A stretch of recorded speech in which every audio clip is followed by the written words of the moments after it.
ఆకాశంలో చందమామ అందరికీ వెలుగునిస్తుంది. అలాగే ప్రతి ఇంటిలోనూ మహిళ వెలుగులతో ఆనందాలతో మహిళ ఉన్న ఇల్లు ఎప్పుడూ కలకల్లాడుతుంది. ప్రపంచంలో మహిళల యొక్క ప్రాధాన్యత ఎంతో ఉంది.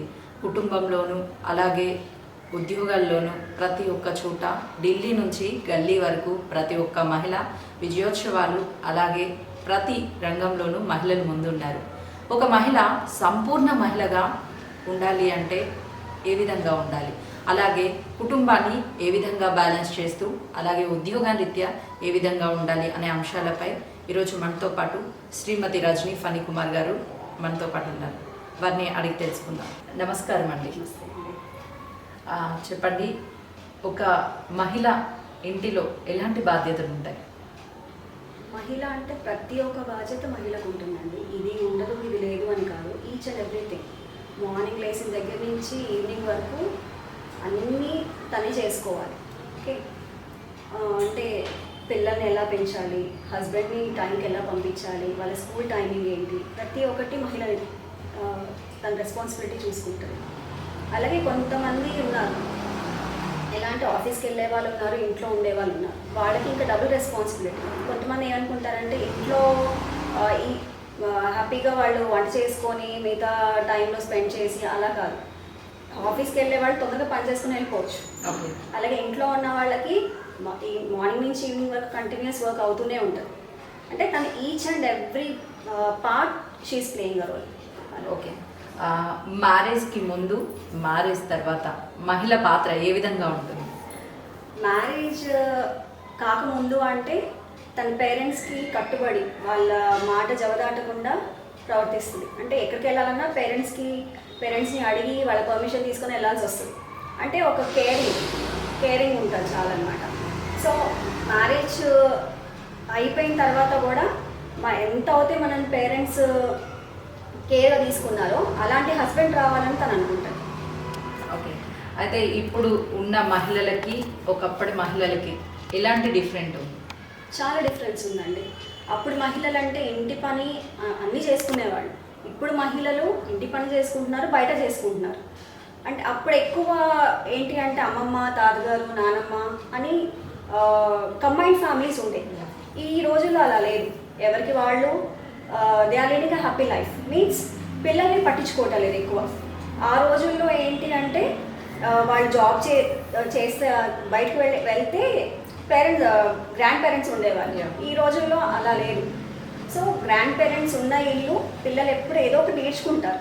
సో కానీ ఇప్పుడు పిల్లలు అది కోల్పోతున్నారు. ఓకే, ఒక మహిళగా మీరు కంబైన్డ్ ఫ్యామిలీస్ ఉంటే ఎలా ఉంటుంది, లేకపోతే ఏ విధంగా ఉంటుంది? కంబైన్డ్ ఫ్యామిలీ ఉంటేనే బాగుంటుందండి. ఇప్పుడు ఎగ్జాంపుల్ నేను నా పాపను తీసుకుంటే తను ముందు అంతా 8th క్లాస్ వరకు మా అత్తయ్య గారు మావయ్య గారు నా దగ్గరే ఉండేవాళ్ళు. తను చాలా నేర్చుకునేది. ఓకే, ఎప్పుడైతే వాళ్ళు ఊరికి వెళ్ళిపోయారు, ఇక్కడ వాతావరణం పడ ఊరికి వెళ్ళిపోయారో అప్పటి నుంచి తను కొంచెం లోన్లీగా ఫీల్ అవుతుంది అనమాట. సో అలా combined families is good rare than the individual families. Okay, ఇక చూస్తే ఒకప్పుడు మహిళలు ఇంటికి మాత్రమే పరిమితం అయ్యేవాళ్ళు. ఈరోజు చూస్తే సొసైటీలో ప్రతి ఒక్క మహిళ కూడా అన్ని రంగాల్లో ముందుంటున్నారు. అది మీరు ఎలా ఫీల్ అవుతున్నారు? అంటే ఇంటికి పరిమితం అంటే అండి ఆ రోజుల్లో అలా ఉండే సిచ్యువేషన్స్. ఎలా అంటే ఇంట్లో అందరూ ఉండేవాళ్ళు, అత్తమామ ఉండేవాళ్ళు, వాళ్ళ వెల్ఫేర్ చూసుకోవాలి, హస్బెండ్ మార్నింగ్ వెళ్ళిపోతారు, పిల్లల్ని చూసుకోవాలి. కానీ ఇప్పుడు ఏంటి అంటే ఇద్దరు వర్క్ చేస్తేనే ఇల్లు గడుస్తుంది. అలాంటప్పుడు అంటే ఇది రెండు బ్యాలెన్స్ చేసుకుంటుంది. ఆ రోజుల్లో కంబైన్డ్ ఫ్యామిలీస్ ఉన్నాయి కాబట్టి అంటే అందరు కలిసి ఉండేవాళ్ళు. ఇప్పుడు ఏంటి అని అంటే తను రెండు బ్యాలెన్స్ చేసుకోవాలి కాబట్టి రెండు సమానం అనిపిస్తుంది. ఓకే, ఇప్పుడు ఏవైతే కంబైన్డ్ ఫ్యామిలీస్ ఉన్నాయో సో ఇప్పుడు చాలా తక్కువ అయ్యాయి కదా, సో అలాంటి వాళ్ళకి మీరు ఎలాంటి సజెషన్స్ ఇస్తారు? తక్కువ అంటే కొంతమంది చేతులారా చేసుకుంటున్నారండి. ఇప్పుడు నానమ్మ ఉన్నారు, నానమ్మ ఎంత పిల్లల్ని ఎంత కేర్ తీసుకుంటారో అది నాకు తెలుసు. అమ్మమ్మ ఉంటారు. అంటే కంబైన్డ్ ఫ్యామిలీస్లో కూడా వాళ్ళకి చెప్పాలి, వాల్యూస్ చెప్పాలి. గ్రాండ్ పేరెంట్స్ వాల్యూస్ ఏంటి, పేరెంట్స్ ఇండివిజువల్గా ఉంటే వాళ్ళు ఎంత కేర్ తీసుకుంటారు, గ్రాండ్ పేరెంట్స్ ఎంత కేర్ తీసుకుంటారు. ఈ రోజుల్లో ఏమవుతుంది, వైఫ్ అండ్ హస్బెండ్ హ్యాపీనెస్ కోసము చూసుకుంటే వాళ్ళు బయటకు వెళ్ళిపోవాల్సి వస్తుంది. అంటే ఒకవేళ గ్రాండ్ పేరెంట్స్ ఇక్కడ ఉంటే వీళ్ళకి ఏంటంటే హస్బెండ్ అండ్ వైఫ్కి ప్రైవసీ ఉండదు. In each and everything privacy ఉండదు. They can't go anywhere. Yeah. వాళ్ళని వదిలేసి వీళ్ళు వెళ్ళాలి అంటే కష్టమే. సో అలా కూడా కొంచెం వాళ్ళు అంటే they can't do they work. వాళ్ళంతా వాళ్ళు పని చేసుకోలేకపోతున్నారు కాబట్టి they are sending old age homes. నేను అది మటుకి తప్పు అని చెప్తానండి. ఓకే, అంటే మీరు అన్న విధంగా కంబైన్ ఫ్యామిలీస్ ఈరోజు లేకపోవడానికి కారణాలు ఫ్రీడమ్ లైఫ్ కోసం అని చాలా మంది అంటారు. దీని మీద మీ అభిప్రాయం ఏంటి? అంతేనండి. ఇప్పుడు వాళ్ళు ఏంటి అంటే వాళ్ళ ఇదే చూసుకుంటున్నారు. రేపు వాళ్ళు అమ్మమ్మలు అవుతారు, తాతలు అవుతారు, నానమ్మలు అవుతారు. వాళ్ళ లైఫ్ ఎలా ఉంటుందో అనేది వాళ్ళు ఒకసారి ఊహించుకోవాలి. మనం మన పిల్లలకి చెప్పాలి గ్రాండ్ పేరెంట్స్ అంటే ఏంటి, అమ్మమ్మ అంటే ఏంటి, తాతగారు అంటే ఏంటి, అంటే వాళ్ళ వాల్యూస్ అంటే ఏంటి, వాళ్ళు ఎంత మనం చిన్నప్పుడు కొట్టి తిట్టి పెంచారు. సో వాళ్ళకి చెప్పాలన్నమాట వాల్యూస్ అంటే ఏంటి. ఇలా వాళ్ళ ఎవరు ఉంటే అన్ని నేర్పిస్తారు. మనం ఒక్కొక్కసారి కొన్ని చెప్పలేం. అంటే కథలని ఇప్పుడు ఎక్కడ అంటే ఎవరికి టైం దొరకట్లేదు. ఎవరి పని వాళ్ళు బిజీలో ఉంటున్నారు. మనం చెప్పలేని చిన్న కథలు కూడా వాళ్ళతో తెలుసుకోవచ్చు. ఓకే, ఇక చూస్తే మనం పేరెంట్స్ వాల్యూస్ అంటే లైక్ ఈ రోజు ఉన్న పరిస్థితిని బట్టి ఫుల్ టైం పిల్లలతో కేటాయించగలుగుతున్నారా పేరెంట్స్? లేదండి, కేటాయించట్లేదు. అట్లీస్ట్ వాళ్ళకి కొన్ని వాల్యూస్ ఎథిక్స్ ఇవైనా నేర్పించగలుగుతున్నారని మీరు అనుకుంటున్నారా పేరెంట్స్? కొంతమంది parents they are taking care. But కొంతమంది ఏంటంటే స్కూల్కి పంపిస్తున్నాం కదా, టీచర్ చూసుకుంటారు. టీచర్ ఎంతకని చూసుకుంటారండి? ఇప్పుడు నాకు తెలిసి first mother is first teacher, then the father comes, then the teacher comes.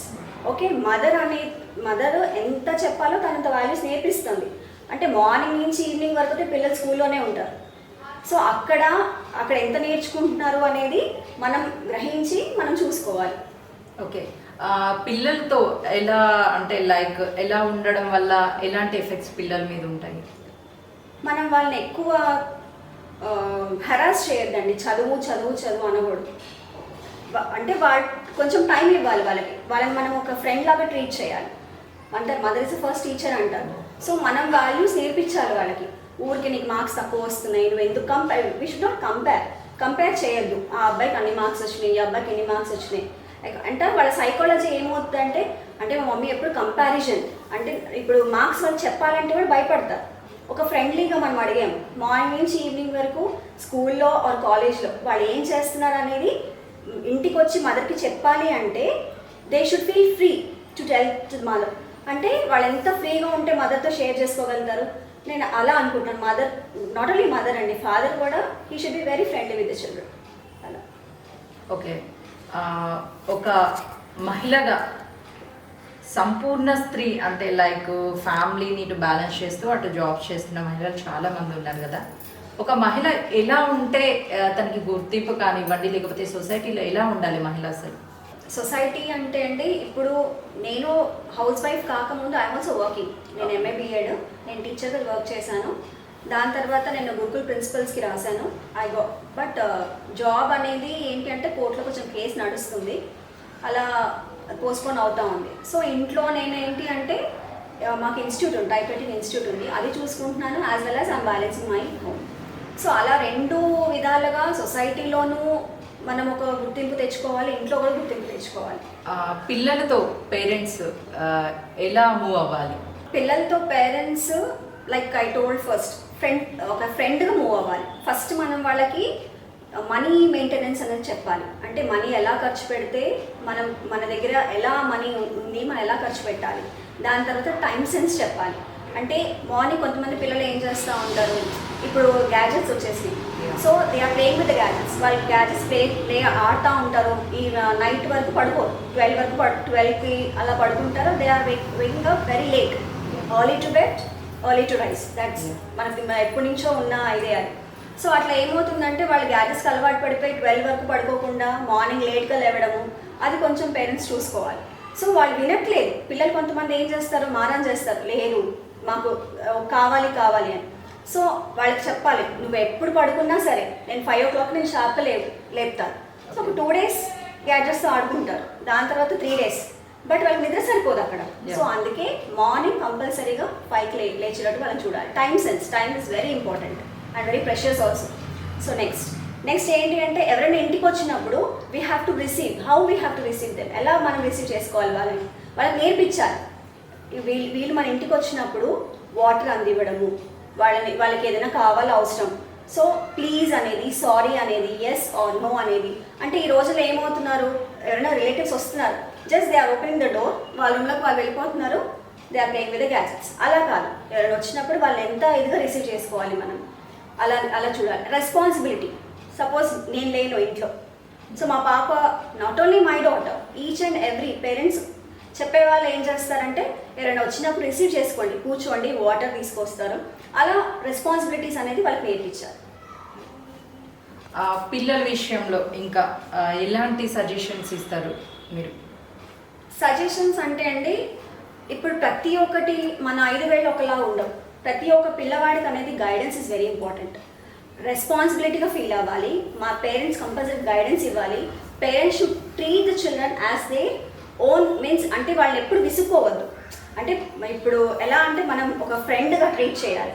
వాళ్ళు ఏది చేసినా సరే accept it, you have to accept if it is wrong or right. వాళ్ళు తప్పు చేస్తే సరే, ఇంకొకసారి తప్పు చేయొద్దు.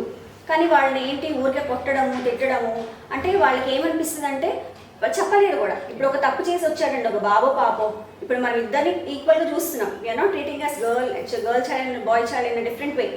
ఈ రోజు సమాజంలో, ఈరోజు సొసైటీలో we are treating both as equal. So పాప బాబు ఎవరో తప్పు చేసి ఇంటికి వచ్చారు, they should feel free to tell us. వాళ్ళ పేరెంట్స్కి చెప్పాలి, ఫ్రీగా చెప్పాలి, అమ్మ నేను ఈ తప్పు చేశాను. సో మనం వాళ్ళకి విల్ గివ్ ద సొల్యూషన్. లేదు నాన్న, లేదు మా, నెక్స్ట్ టైం ఇది తప్పు చేయకుండా చూడు అంటే we should be very friendly with them. అట్లా అవుతేనే వాళ్ళు మనకు తప్పు చెప్తారు, మనం దాన్ని సరిదిద్దగలుగుతాం. లేదు అంటే ఇప్పుడు సొసైటీలో చాలా చూస్తున్నామండి, పిల్లలు ఎలా ఉంటున్నారంటే అమ్మో నేను ఈ తప్పు చేశాను, ఇంటికి వెళ్ళి చెప్తే ఫాదర్ కొడతారు, మదర్ తిడతారు అని వాళ్ళు దాచేస్తున్నారు. అది ఏమవుతుంది, పెరిగి ఆ తప్పు ఇంకో తప్పు అవుతుంది, ఇంకో తప్పు. అలా చేయకుండా ఫస్టే మనం ఎంత ఫ్రీడమ్ ఇస్తామో they be feeling very free to tell us. ఆడపిల్లల మీద అత్యాచారాలు ఎక్కువగా జరుగుతున్నాయి కదా, దానికి కారణం పేరెంట్స్ కూడా అని అనుకోవచ్చా? కొన్ని విధాల పేరెంట్స్ కూడా ఉంటారండి, కొన్ని విధాల పిల్లలు కూడా ఉంటారు. అంటే పేరెంట్స్ ఎక్కువ ఏంటి అంటే అమ్మాయికి అని చెప్తా ఉంటారు, నువ్వు బయటకు వెళ్ళేటప్పుడు ఈ టైంకి వచ్చేసేయాలి, ఈ బట్టలు వేసుకోకూడదు. ఎలా అంటే అదే మనం అబ్బాయికి ఎందుకు చెప్పాము? We have to tell the same thing to the boy also. నువ్వు మనం ఎలాగైతే ఆడపిల్లల్ని కేర్ తీసుకుంటున్నామో మగపిల్లలు కూడా అంతే కేర్ తీసుకోవాలి. ఇప్పుడు అందుకే మోస్ట్ ఆఫ్ ద ఫ్యామిలీస్ ఏమవుతుంది అని అంటే ఆడపిల్లలకి ఎక్కువ ప్రిఫరెన్స్ ఇచ్చేటప్పటికి వాళ్ళకి బయటికి వెళ్ళి, అంటే ఇప్పుడు ఎగ్జాంపుల్ మా పాపే ఉందండి, ఎక్కడికి పంపించాం అంటే ఒక్కొక్కసారి నాకే అనిపిస్తుంది, అంటే తను సొసైటీలో వెళ్ళినప్పుడు ఎలా మెలుగుతుంది. అందుకే ఒక్కొక్కసారి ఏమవుతుంది అంటే అందరితో కలవాలి, తను అందరితో కలిస్తే బయట సొసైటీ ఈజ్ ఇంపార్టెంట్. అంటే ఒక పాప బయటికి వెళ్ళినప్పుడు తన సొసైటీ గురించి తెలుసుకోవాలి, అప్పుడు తను she can handle everything. So ఇప్పుడు ఈ ప్రెజెంట్ సిచ్యువేషన్స్లో ఏమవుతుంది అంటే డిఫరెన్స్ చూస్తే అబ్బాయి అకార్డింగ్ టు ద అమ్మాయి డ్రెస్ సెన్స్ కూడా కొన్ని, అంటే నేను బ్యాడ్గా అనట్లేదు, డ్రెస్ సెన్స్ కూడా ఇట్ షుడ్ బి గుడ్. ఇప్పుడు మనం పేరెంట్స్తో వెళ్ళినప్పుడు ఎలా వేసుకుంటారో churidar or whatever they feel free. So dress sense కూడా అక్కడ ఇంపార్టెన్స్ ఇస్తున్నాం. అంటే ఇద్దరు ఈక్వలే, మనం ఎలాగైతే పాపకి ఇన్ని నేర్పిస్తున్నామో బాబు కూడా అదే చెప్పాలి. అంటే నువ్వు కూడా ఈ టైంకి వచ్చేసేయాలి, మనం అబ్బాయి కదా వాడు ఎంతసేపు అన్నా రానివ్వండి అని అలా అనకూడదు. So we have to tell each and every person same thing, ఇద్దరికి ఈక్వల్గానే చూసుకోవాలి. అంటే అప్పుడే మనము సొసైటీలో ఇవి కాకుండా ఆపగలం. ప్రస్తుత పరిస్థితులు పిల్లలతో కరెక్ట్గా టైం టు టైం అంటే అటాచ్మెంట్ కావచ్చు, లేకపోతే కరెక్ట్గా టైం మెయింటెనెన్స్ చేయగలుగుతున్నారు పిల్లలతో పేరెంట్స్? లేదండి, ఎవరి బిజీ లైఫ్ వాళ్ళది అయిపోయింది. మార్నింగ్ ఆఫీస్కి వెళ్ళడము, మదర్ ఏమో ఇంట్లో పని చేసుకోవడం. ఇప్పుడు ఏంటి అంటే పేరెంట్స్ ఫాదర్ జాబ్కి వెళ్ళిపోతారు, మదరు తన వంట పని తను చేసుకుంటుంది, ఏదో సీరియల్స్ చూస్తా కూర్చుంటారు. ఇప్పుడు ఏంటి అంటే లాక్డౌన్, అంటే ఇప్పుడనే కాదు ఎప్పుడైనా సరే మనం స్కూల్ మనం ఏమనుకుంటామంటే స్కూల్లో చదువుకొని వస్తున్నారు. నేను when I'm doing as a teacher, so I saw one parent, మీరు 6 o'clock ఎందుకు పంపించేస్తారండి పిల్లల్ని, 8 వరకు చదివించవచ్చు కదా. అంటే వాడు మార్నింగ్ నుంచి ఈవినింగ్ వరకు స్కూల్లో కూర్చొని 6 వరకే వాళ్ళ బ్రెయిన్ అంతా హీట్ అయిపోద్ది. 8 వరకు ఏం చదువుతాడు అంటే వీళ్ళు ఇక్కడ ఇంట్లో సీరియల్స్ చూసుకోవచ్చు, they can spend their own time. అంటే పిల్లలతో ఎంత మనము ఇన్వాల్వ్ అవుతున్నామో నాకు పేరెంట్స్ గుర్తించట్లేదు. సో నేను ఏమంటానంటే పిల్లలతో అలవాటు చేసుకోండి, వాళ్ళతో మాట్లాడండి, ఎక్కువ ఫోన్ మీద కాదు. వాళ్ళు ఏం చేస్తున్నారు, అసలు వాళ్ళకి ఒక father mother love and affection. So పూర్వకాలంలో అమ్మమ్మ నాన్నమ్మ ఉండేవాళ్ళు, తాతగారు నాన్నమ్మ ఉండేవాళ్ళు, వాళ్ళు చూసుకునేవాళ్ళు. ఇప్పుడు అది లేదు. We have to give them the own thing, we have to give them the love and affection. So night అయిపోయేటప్పటికి మదర్ ఒక ఫోన్లో ఉంటారు, ఫాదర్ ఒక ఫోన్లో ఉంటారు, పిల్లలు ఇంకో ఫోన్లో ఉంటారు. సో అలా కాకుండా అందరూ కలిసి కూర్చొని భోజనం చేయడము, అప్పుడైనా కొంచెం టైం స్పెండ్ చేస్తారు వాళ్ళు. సో అలాగని లేదు, ఒక వీకెండ్లో పిల్లలతో సరదాగా వెళ్ళడం బయటకి, అలా చూస్తే they come up with ideas. నానా ఇది, నానా అది, అమ్మ ఇది. సో వాళ్ళకి ఏదైనా ఆలోచన ఉంది అంటే మనం వాళ్ళని దగ్గర తీసుకున్న వేలో ఉంటుంది, వాళ్ళు చెప్పే దాంట్లో ఉంటుంది. అంటే కనీసం ఎంత బిజీ లైఫ్ ఉన్నా సరే నైట్ ఉంటారు కదా, night 9 o'clock everybody should SIT together and have the dinner. లేదు, ఇప్పుడు మా కొంతమంది ఏం చేస్తున్నారండి, ఫాదర్ వస్తారు, ఆ టీవీ ఆన్ చేసుకుంటారు, భోజనం చేస్తుంటారు. మెయిన్గా ఆ టీవీ ఆఫ్ చేసి ఒక 10 minutes పిల్లలతో కేటాయించి వాళ్ళు ఎలా చదువుతున్నారు, ఏంటి, నీకు ప్రాబ్లం ఏమైనా ఉందా, అలా కనుక్కుంటే కనుక they feel free to tell. మీరు చెప్పారు మొబైల్స్ ఎక్కువ యూజ్ చేయడం పిల్లలు ఇలా అని. ప్రతి చోట మొబైల్స్లో చాలా టెక్నాలజీగా పిల్లలు మొబైల్ యూజ్ చేస్తూ చాలా టెక్నాలజీ పెంచుకుంటున్నారు. కానీ ఇక్కడ మాత్రం మొబైల్స్ని మిస్యూజ్ చేయడమే ఎక్కువగా వినిపిస్తుంది. అంటే సరైన గైడ్లైన్స్ లేక జరుగుతుంది అని మీరు అనుకుంటారా పేరెంట్స్? గైడ్లైన్స్ లేదండి, ఎవరికి ఏం తెలియదు. ఇప్పుడు మనం ఒకటి ఓపెన్ చేస్తాం, సపోజ్ ఆన్లైన్ క్లాసెస్ ఉన్నాయి, ఆన్లైన్ క్లాసెస్ ఓపెన్ చేయాలి అని అంటే కరెక్ట్ యాప్ తీసుకోవాలి, ఓపెన్ చేయాలి. ఇప్పుడు యూట్యూబ్ అనేది ఎన్నెన్నో వచ్చేసినాయి, ఫేస్బుక్ అనేది ఉంది, యూట్యూబ్ అనేది, ఇన్స్టాగ్రామ్, ఎవ్రీథింగ్. అంటే మనము గ్యాడ్జెట్ ఇస్ గుడ్, కానీ యూస్ చేసే విధం కొంత తప్పుగా యూస్ చేస్తున్నాం. అది ఏంటి అంటే మనం గమనించాలి, పిల్లలు ఏ యాప్ యూస్ చేస్తున్నారు, వాళ్ళు దేంట్లో చూసి ఏం చదువుతున్నారు, అట్లాంటి యాప్స్ కూడా డిలీట్ చేయొచ్చు ఇప్పుడు ఈ రోజుల్లో. అంటే అది చూడాలన్నమాట. ఫస్ట్ మనం కేర్ తీసుకోవాలి. ఫస్ట్ వాళ్ళు సెల్ ఫోన్ వాళ్ళ దగ్గర ఉంది అని అంటే, ఇప్పుడు 24 hours ఆన్లైన్ క్లాసెస్ అంటే 24 hours వాళ్ళు they are seeing the cell phone only. ఇప్పుడు ఆన్లైన్ క్లాసెస్ అంటున్నారు, ఆన్లైన్ క్లాస్ తర్వాత వాళ్ళు ఎంత యూజ్ చేస్తున్నారు, ఆ గ్యాజెట్ని వాళ్ళు ఆన్లైన్ క్లాస్కి ఎంత విధంగా యూజ్ చేస్తున్నారు, అది మనం చూసుకోవాలి. అంటే ఇక్కడ అడ్వాంటేజెస్ ఉన్నాయి, డిసడ్వాంటేజెస్ ఉన్నాయి. మెయిన్గా మనము డిసడ్వాంటేజెస్ ఏంటి అంటే వాళ్ళు ఏ వేలో వెళ్తున్నారు. అంటే ఇప్పుడు ఒక యాప్ ఓపెన్ చేస్తే number of things are coming out. So అది కాకుండా what is good, what is bad, అది చూసుకుంటే గ్యాజెట్ అనేది ఇట్స్ గుడ్. మన భారతదేశంలో పెళ్ళి అంటే ఎంతో విలువలు ఉంటాయన్నమాట. పెళ్ళి అనగానే ఇలా కొన్ని కట్టుబాట్లు, సాంప్రదాయాలు ఇవన్నీ ఉంటాయి. ఒకప్పుడు మహిళ భర్తతో పాటు చివరి వరకు తన లైఫ్ని ఎలా ఉన్న ఎన్ని గొడవల మధ్య అయినా సరే చివరి వరకు తన జీవితం కొనసాగించేది. ఇప్పుడు ఈరోజు పెళ్ళిళ్ళు అనేవి 6 months కావచ్చు, 3 months కావచ్చు. ఎక్కువ పెళ్ళిళ్ళు ఫెయిల్యూర్, అంటే అక్కడ పెళ్ళిళ్ళ లోపమా లేకపోతే ఎంచుకునే పర్సన్ లోపమా అనేది అర్థం కాని విధంగా డివోర్సెస్ అవుతున్నాయి. దానికి కారణాలు ఏమై ఉండొచ్చు అని మీరు అనుకుంటున్నారు? మెయిన్ థింగ్ ఇస్ అండర్స్టాండింగ్ అండి. మనకు తెలీదు, we don't know who is that person is. అంటే పేరెంట్స్ చూశారు అంటే పేరెంట్స్ చూసిన సంబంధం మంచి సంబంధమే అయి ఉంటారు. లవ్ మ్యారేజ్ చేసుకున్నారు అని అంటే ఇప్పుడు చాలా లవ్ మ్యారేజెస్ అనేది ఫెయిల్ అవుతూ ఉన్నాయి. సో అలా కాకుండా పేరెంట్స్ సంబంధం చూశారు అంటే అది మంచి కోరే చూస్తారు. అంటే we have to understand the person. First marriage అయిన కొత్తలో వీ కాంట్ మనం వాళ్ళని సాటిస్ఫై చేయడము, అత్తమామని సాటిస్ఫై చేయలేము. ఎందుకంటే మనం ఒక ఫ్యామిలీ నుంచి వచ్చాం, వీళ్ళొక ఫ్యామిలీ నుంచి వచ్చారు. అంటే మెయిన్ అండర్స్టాండింగ్ ఉండాలండి, ఇద్దరి మధ్యలో అండర్స్టాండింగ్ ఉండాలి. వీళ్ళ ఇంట్లో కొన్ని రూల్స్ అండ్ రెగ్యులేషన్స్ డిఫరెంట్ ఉంటాయి, హస్బెండ్ వాళ్ళ ఇంటికి వచ్చిన తర్వాత రూల్స్ అండ్ రెగ్యులేషన్స్ డిఫరెంట్ ఉంటాయి. So she has to cope up with that. అది అనుకుంటాను నేను. అండర్స్టాండింగ్ లోపం వల్లనే most of the divorce cases are coming out. And also everything we have to compromise అండి. అంటే నువ్వెంత అంటే నేనెంత కాదు. సో ఇప్పుడు according to the software jobs అని నేను ఇంత సంపాదిస్తున్నాను, నువ్వు నాకన్నా తక్కువే సంపాదిస్తున్నావు. అలా మనీ మ్యాటర్స్లో కూడా దే ఆర్ చేంజింగ్ అలాట్. అలా కాకుండా నువ్వు గొప్ప నేను గొప్ప కాదు, రెండు చేతులు కలిస్తేనే ఒక చప్పట్లనే వస్తుంది. అంటే ఫ్యామిలీ కూడా each and every person should understand. అలా అనుకుంటున్నాను నేనైతే. భార్యాభర్తల సంబంధం అనేది ఇంట్లో ఒక రూల్ ఏ విధంగా ఉంటే బాగుంటుంది ఆ family? Wife and husband role అంటే అండి మనకి పూర్వకాలంలో చెప్పేవాళ్ళు కార్యేషు దాసి కరణేషు మంత్రి భోజేషు మాత శైనేశ్వరంబ. అంటే ఒక అమ్మాయి నుంచే హస్బెండ్ అనేది చేంజ్ ఉంటుందండి. మనని ఎంత ఇదిగా రిసీవ్ చేసుకుంటారో హస్బెండ్, మనము వాళ్ళని అంత రిసీవ్ చేసుకోవాలి. అంటే ఇద్దరు కలిసి ఫ్యామిలీ లీడ్ చేస్తున్నారు అంటే, ఇప్పుడు నేనైతే తప్పు చేశాను, so he is a person to tell me. ఆయన ఏదైనా తప్పు చేశారు, నేను తనకు అంటే అంత అండర్స్టాండింగ్ ఉండాలి. అండర్స్టాండింగ్ ఎప్పుడైతే ఫ్యామిలీలో ఉంటుందో ఆ ఫ్యామిలీ సక్సెస్ఫుల్ ఫ్యామిలీ అవుతుంది. ఇప్పుడు ఏదైనా గొడవ అయిపోయింది, గొడవ అయిన తర్వాత చాలామంది ఏం చేస్తారు, లేదు నువ్వెంత అంటే నేనెంత అని వెళ్ళిపోతారు, వదిలేసి వెళ్ళిపోతారు. That's not the solution. పిల్లలు మనం ఎంత ఇదిగా ఉన్నామో, మనం అలా గొడవలు పడి చాలా ఫ్యామిలీస్ ఇదవుతున్నాయి అంటే ఆ ప్రభావం అంతా ఎవరి మీద పడుతుంది, మన పిల్లల మీద పడుతుంది. సో వాళ్ళ దృష్టిలో పెట్టుకోవాలి. సో వైఫ్ అండ్ హస్బెండ్ అనేది పిల్లల దగ్గర కూడా they have to be very happy. అంటే వాళ్ళకి ఎక్కువ గొడవలు పడకుండా మనం మంచిగా ఉంటేనే పిల్లల మీద ఆ ప్రభావం పడి పిల్లలు కూడా హ్యాపీగా ఉంటారు. లేదు అని అంటే ఎప్పుడు మా అమ్మ నాన్న కొట్టుకుంటూ ఉంటారు.